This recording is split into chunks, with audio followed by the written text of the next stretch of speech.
On our previous programs, we have studied the first 7 chapters of Daniel and noted that most of it was written from chapter 2 through chapter 7 in the Syriac language. With chapter 8, we return to the Hebrew language and we look at it from the perspective of Israel. Gary Stearman is here to discuss with me the fascinating chapter 8. And just as we noted that the head of gold, Nebuchadnezzar, initiated the times of the Gentiles, now as we shift back to a Jewish perspective, we come to a vision of Alexander the Great. Now, Alexander the Great was a Gentile conqueror, and so you would think that that means, well, we're still talking about the Gentiles. Not so. Alexander did what he did, arranged what he arranged historically, I think at the leading of the Lord, specifically to set up events in the land of Israel. So we're really back in the realm of Israeli or Israelite prophecy here. So with chapter 8, verse 1, we return to the Hebrew language and we back up in time about 15 years to the 3rd year of the reign of Belshazzar. Daniel has a vision which he saves until this point in the prophecy. He sees the vision. He's in Shushan, the palace, which is in the province of Elam, which is Elamite territory, Gary. Mm-hmm. This is Medo-Persian territory, yeah. So Belshazzar is a Mede. Absolutely, and this is rather than a Babylonian. A Mede rather than a Babylonian. So the vision here is in Shushan, the palace in the land of Persia. This is by the river of Ulai. This is the region of Persepolis, which, by the way, is where Daniel lived out his the last years of his life, and where the tomb of Daniel is located. Amazing. He lifts up his eyes and he sees, and behold, a river, a ram which had 2 horns, and the 2 horns were high. One was higher than the other, and the higher came up last. And I saw a ram pushing westward and northward and southward, so that no beast might stand before it. This is the kingdom of the Medes and Persians. Mm-hmm. Neither was there any that could deliver out of his hand, but he did according to his will and became great. The greater horn would be Cyrus, I guess. The smaller horn, probably the lesser. I don't know, maybe Belshazzar or maybe Darius. Probably Darius, but what you have here is Darius, that is, as we noted in our previous study, being a title of regency for the Medes. Cyrus was a Persian, so we have the Medes sort of being eclipsed by the Persians here, who are shown as a greater horn. Now he sees a he-goat. I want to stop here to say the ram is a he-sheep. Right. A male sheep, and here's a male goat. So we got the battle of the sheep and the goats here. Sheep and the goats. and by the way, that's a classic analogy. The fight between good and evil, mm-hmm. so to speak. Well, this he-goat comes from the west on the face of the earth, touch not the ground. He's so fast. And the goat had a notable horn between his eyes. A strange-looking goat. Yes. He came to the ram that had 2 horns, which I had seen standing up before the river, and ran unto him with the fury of his power. And I saw him come close to the ram, and he was moved with choler against him, and smote the ram and brake his 2 horns. And there was no power in the ram to stand before him, but he cast him down to the ground and stamped upon him, and there was none that could deliver the ram out of his hand. Therefore the he-goat waxed very great, and when he was strong, the great horn was broken, and for it came up 4 notable ones toward the 4 winds of heaven. Stop there and talk about the horn. Gary, who's the horn and who's the 4 horns? Well, you know, it's very interesting. This is a self-explanatory chapter in a way, as regarding the ram. We have already noted that these are the kings of Media and Persia, and verse 20 of this chapter says that very same thing. Now, as to the horn, verses 21 and 22 say, and the rough goat is the king of Grecia, and the great horn that is between his eyes is the first king. Now that being broken, whereas 4 stood up for it, 4 kingdoms shall stand up out of the nation, but not in his power. And so what we have here is very clearly a reference to Alexander the Great? And we can say a lot about him. Alexander the Great was a goat. Yes, he was. In fact, the capital city of ancient Greece at that time was Aegis, after whom the Aegean Sea was named. And this city is called the City of the Goat. And Alexander the Great had a son, I think by Roxanne, and he named him Aegis, which means son of a goat. So the goat depicts Alexander.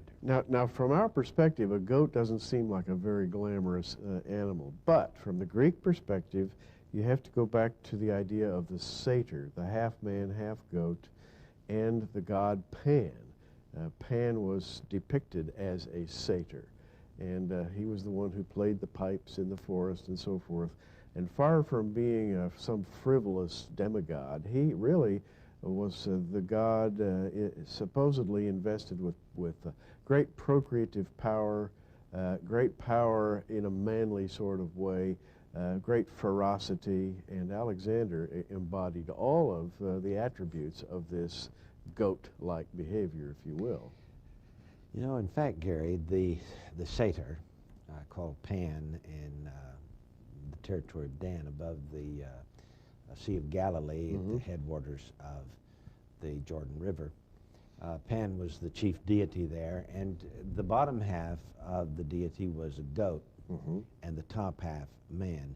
And this literally, throughout history, became the symbol of Satan, the devil. Absolutely. And so we've got here, through Alexander the Great, an evil, sinister force. Of course, we've talked about the Danites, you know, and how they possibly help people or populate the Greek islands and Greece, and who knows, Alexander may have come from them. Absolutely. Now, Josephus notes this. He said, and the last horn signified the last king. The he-goat signified that one should come and reign from the Greeks, who would twice fight with the Persian, overcome in battle, and receive his entire dominion. And so this is basically the way Josephus comments on this horn and agrees it's Alexander the Great. And he goes on with another comment, which we'll get into, because now we're moving towards something else.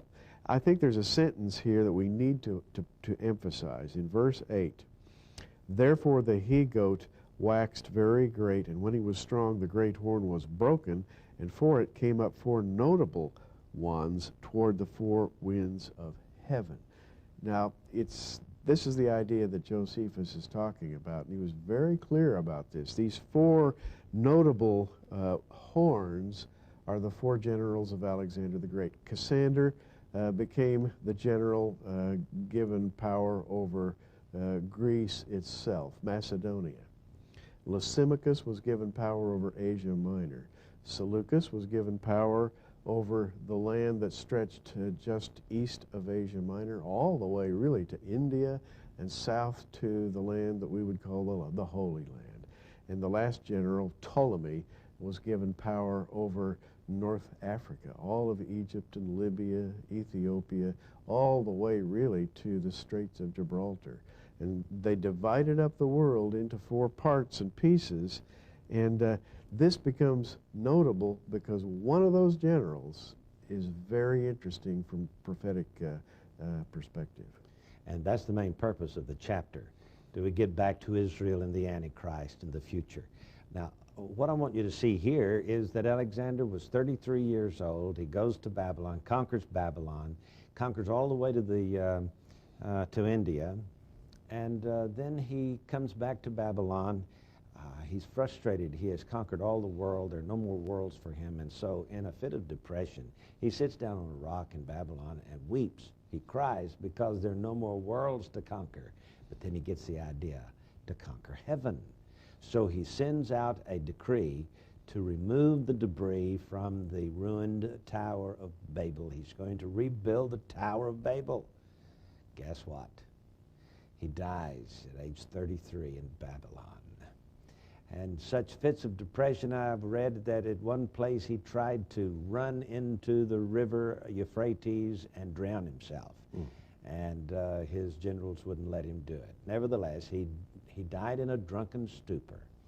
I guess it was Ptolemy that took his body back to Egypt, because the tomb of Alexander the Great has been discovered in recent years in western Egypt. And so we've got this fascinating tale of Alexander the Great, son of Philip of Macedon. There's more. We'll be back in just a moment. Chapter 8 of Daniel is written that we might see, in particular, verse 8 and 9 and following, the death of Alexander and the rise of the 4 generals. Out of those 4 generals comes a little horn. Verse 9 says, out of one of them came forth a little horn, which waxed exceeding great toward the south and toward the east and toward the pleasant land. Gary, this was Antiochus Epiphanes of the house of Seleucid, and a typical of the future Antichrist. One of Alexander's 4 generals, Seleucus, began a ruling dynasty called the Seleucid dynasty, which came down. And by the way, there were a lot of Seleucids, and there were a lot of Antiochuses. I think it went up to 13. But it's Antiochus IV that's the one we're very much interested in. It says, out of one of them came forth a little horn, which waxed exceedingly great toward the south, toward the east, toward the pleasant land. Now, it's very interesting to note these directions. Toward the south, he was given rule over what today we would call Syria and Iraq and Iran. Syria and Assyria in the ancient world. And his kingdom went all the way to the Ganges River of Absolutely. India. And that's why it says east here. Let me mention something here, Gary. Okay. That it just occurred to me. The reason chapter 8 follows chapter 7 is chapter 7 introduces the Antichrist. And even though we back up 15 years, the reason he puts it after chapter 7 is this is talking about the Antichrist. In fact, Gary, chapter 9, 10, 11, and 12 talks about the Antichrist. So the last half of Daniel centers on the future men of sin. That's really important. And there has been much talk about the Assyrian. For example, we read about him in Micah 5:5. Now, this talks about the future. There's no doubt about it, because it's speaking about the work of the Messiah in the latter days, and he's called this man in Micah 5:5. Messiah is called this man, and this man shall be the peace when the Assyrian shall come into our land, and when he shall tread in our palaces, then shall we raise against him 7 shepherds and 8 principal men. Now, we don't know who those shepherds and men are. That's yet future. Yes. But we do know who this Assyrian is, because we do know who the original Assyrian was. It was Seleucus. And then all of his dynastic successors controlled that land of Assyria.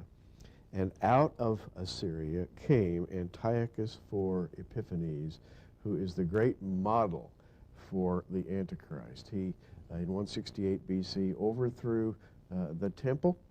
He profaned it, he corrupted it, he filled it with statuary, the statue of Zeus, the Olympian Zeus. He profaned the altar with the sow's blood, and he commanded his birthday to be the great holy day of the year.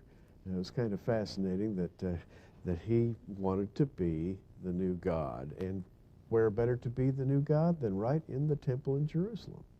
Now, Daniel in these chapters is telling us the family lineage of the Antichrist. Yes. He is driving home the point that the Antichrist is going to come out of the ancient Greek Empire. In fact, Hippolytus of the 2nd century tells us that Antiochus was of the line of Alexander. In other words, Seleucus was a relative of Alexander the Great. Right. So Alexander the Great is the source of this Antichrist system, and out of the Greek Empire, the Alexander the Great family dynasty, comes the Antichrist. And of course, it's not a big stretch to find back in his past the tribe of Dan, because Dan's name proliferated in that part of the world. Mm-hmm. The Spartans were earlier known as Danians, and the first king of the Spartans was Danius, and he came from Phoenicia, where the Danites used to live until they disappeared. And so we've got a source here, and it's even interesting to me that though Daniel was of the tribe of Judah, his name was a derivative of Dan, and he alone lent his name to this prophecy of the future Antichrist. Now, we come to an extraordinarily difficult prophecy here. And as a matter of fact, C.I. Scofield says this about the passage beginning with verse 10, which we're going to read in a moment. He says, "This passage is confessedly the most difficult in prophecy, a difficulty increased by the present state of the text. Historically, this was fulfilled in and by Antiochus Epiphanes, but in a more intense and final sense, Antiochus but adumbrates or foreshadows the awful blasphemy of the little horn in Daniel chapter 7, which is the Antichrist." So here's what it says. The little horn comes forth, and verse 10 says, "And it waxed great, even to the host of heaven, and it cast down some of the host and of the stars to the ground, and stamped upon them." Now, we know what the host of heaven would be. That would be the angelic armies of heaven. And to say that Antiochus Epiphanes did that is impossible. He didn't do that. And Scofield, and I agree with this, Scofield says this looks forward to or foreshadows the actions of the Antichrist yet to come, that his evil, his iniquity will reach even to the host of heaven. And J.R., you know, this gives us a clue as to what all this calling fire down from heaven and so forth that the Antichrist is supposed to be able to do might actually be. So the Antichrist is going to have some help from sinister forces from the unseen world. Absolutely. In other words, he will be able to call upon fallen angels, etc. And demonic activity. Yeah, absolutely. Verse 11 said he shall magnify himself even to the prince of the host. And so Antiochus Epiphanes certainly is just a type of the future, because it's the future Antichrist that is of importance here in Daniel's writings. And J.R., we've got to emphasize this from here on to the end of this book. Daniel is given a special vision, and it's best called the bloodline of the Antichrist. We've written about this in Prophecy in the News from time to time. Only Daniel gives the bloodline of the Antichrist. It comes down through the Seleucid dynasty. We're going to, later on in this study, we're going to track the bloodline of the Antichrist even further down to the houses of Rome. And we're going to see how there's a very strong indication as to where that latter-day Antichrist might come from. Yeah, you remember Nero. Oh, yes. Nero was put in power through the influence of Seneca, who was of the Seleucid dynasty. Yes. And Seneca put his name forward to the Roman Senate and manipulated the politics and got Nero into power. And it's quite possible that there was some blood kin there. As a matter of fact, Nero came from the Seleucid dynasty. The Seleucids later intermarried with the Herodians, factions of the Herods, who then in turn intermarried with a lot of the royal houses of Rome. Well, J.R., we see this incredible power developing here. And finally, we come to this. In verses 13 and 14, "Then I heard one saint speaking, and another saint said unto that certain saint which spake, How long shall the vision concerning the daily sacrifice and the transgression of desolation, to give both the sanctuary and the host to be trodden under foot? And he said unto me, Unto 2,300 days, then shall the sanctuary be cleansed." Now this is a very mysterious timeline. Yes, there are some Christian theologians who have suggested that is years, 2,300 years, especially William Miller back in 1843. Yes. But, you know, it appears to simply be days from the middle of the tribulation period, or from the time of the abomination of desolation, until Jesus Christ comes back and establishes a new temple, builds a new temple, and cleanses the sanctuary for the millennial reign, 2,300 days. I don't see a problem there. I don't see it either, because that comes out to about 6.3 roughly years, which would fit within the 7 years. And my take on this is that we don't know that time, but there will be a future group who will be able to discern it. Chapter 8 of Daniel, a fascinating chapter. Got a lot here, but it mainly is about the future Antichrist. Daniel chapter 8, verses 23 through 25 are the most important verses. They talk about the latter days and the rise of the Antichrist. And in the latter time of their kingdom, when the transgressors are come to the full, a king of fierce countenance and understanding dark sentences shall stand up. And his power shall be mighty, but not by his own power. And he shall destroy wonderfully, and shall prosper in practice, and shall destroy the mighty and the holy people. And through his policy also he shall cause craft to prosper in his hand. And he shall magnify himself in his heart, and by peace shall destroy many. He shall also stand up against the prince of princes, but he shall be broken without hand. Gary, this is the Antichrist. And tell us about this dark power that he has here, the dark sentences, the understanding dark sentences, and the craft he's talking about. Well, J.R., that is nothing more or less than the darkest type of occultism. You can call it alchemy, you can call it sorcery, you can call it anything you want to call it, but it boils down to using iniquitous dark power from the heavens on high, transgressing by moving into the other dimension, contacting forbidden forces from the other side. You know, there's a lot of that going on today in our world. We hear a lot about UFOs and aliens, and we hear a lot about, for example, people who contact aliens from the mothership through mental processes of various kinds. And in my opinion, all of this is nothing more or less than illegal traffic between fallen angels and men who don't know any better, and they're being fooled.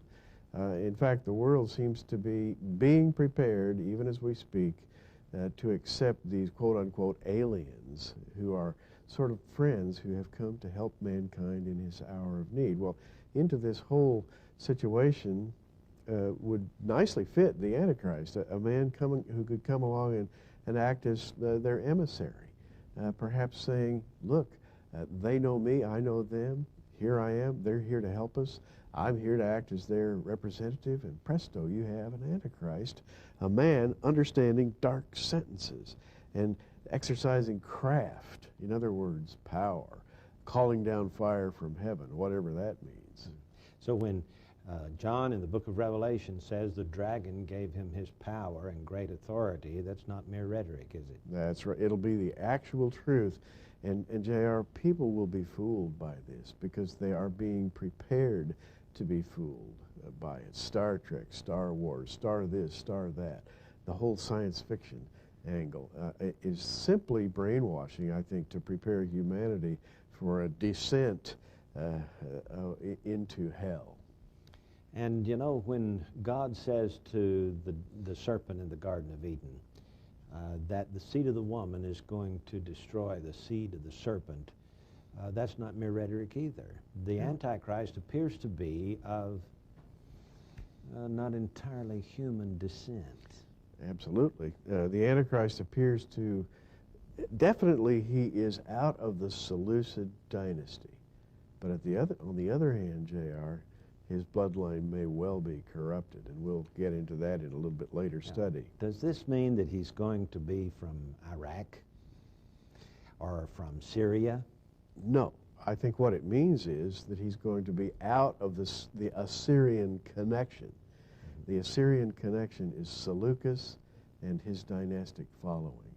And this is the thing that has to be carefully studied.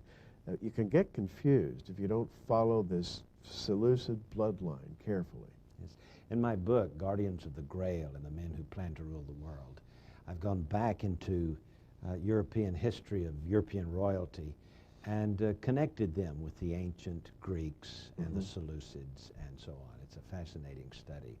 We know that one of these days the Antichrist will rise to power. Will he come from Europe? Will he come from Rome? Will he come from Greece? Will he come from the United States? Wherever it is he is born, and from whatever dynasty he arises, you can be sure that his roots go back to Daniel. Absolutely. This is J.R. Church and Gary Stearman. Until next time, keep looking up.